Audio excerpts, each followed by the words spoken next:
The number of homes being sold across the country is slowing down.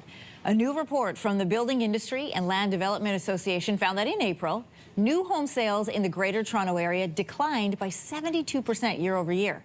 Nationwide, the Canadian Real Estate Association found that total home sales decreased by nearly 10% over the same time period.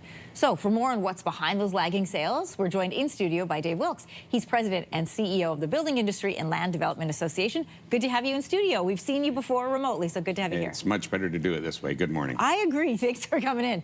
Listen, your report found that new home sales in the GTA have dropped for the last 7 months in a row. That's worse than the historic lows from back in the 90s, so like 3 decades ago. What's driving the decline? Yeah, you're exactly right. We've seen historic lows. They're at 85% of the 10-year average. There's 2 factors that are driving that decline.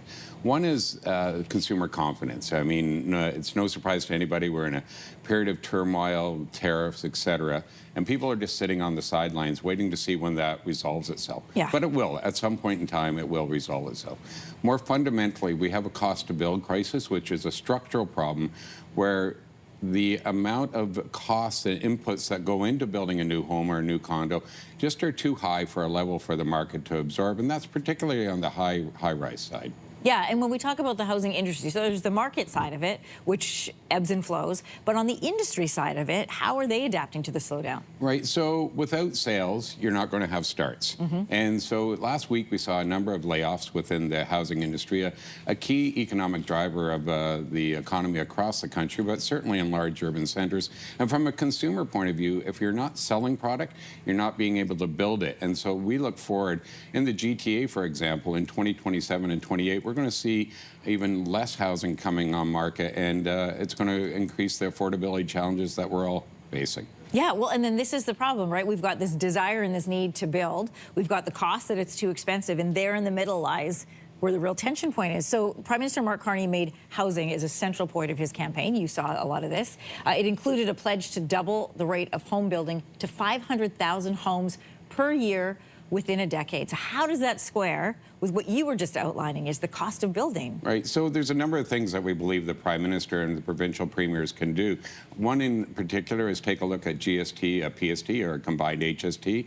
It was first introduced on new homes in 1991, and at that time, 95% of the homes that were built didn't pay, at the time, GST. And there was a pledge that that rate, that 450,000 below which above which, excuse me, you don't pay GST, will be updated every 2 years. That hasn't happened. Of course not. That's a key factor, and there's been a lot of conversation on it, which we are welcome to focus, but we need that needs to move quickly.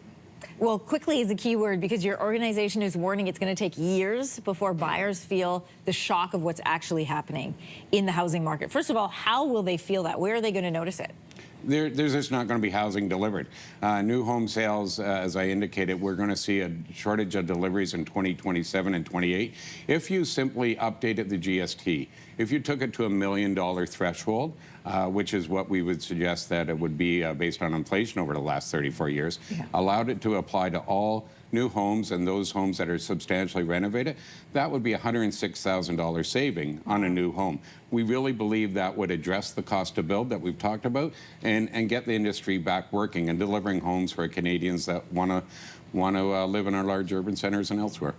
So the GST is the big one. It's sort of the first move. GST, PST, we welcomed Premier Ford in Ontario, came forward and said that they would move if the federal government did. So we think there's a tremendous momentum here. We got to get it right, though. Yeah. It's got to apply to all new home purchasers and those substantially renovating homes, and it's got to be at a threshold that makes sense, and we're suggesting the first $1 million. Dave, are you hopeful? Because, you know, we've got these targets of what to build, but we've got the cost that it's expensive. You've got a cautious market of people saying, I don't know if I want to put the money in.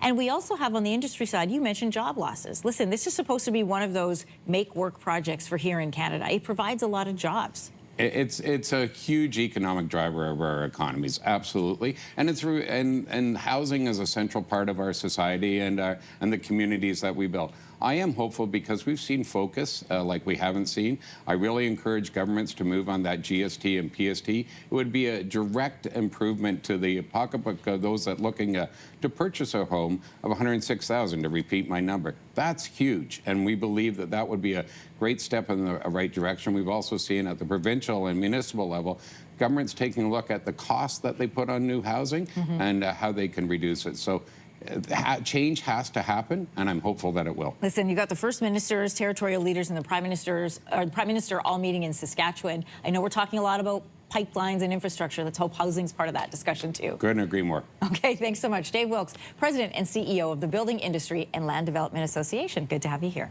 Thank you. If you like that video, make sure to subscribe to the Your Morning YouTube feed, where you can find all kinds of new content posted every weekday morning.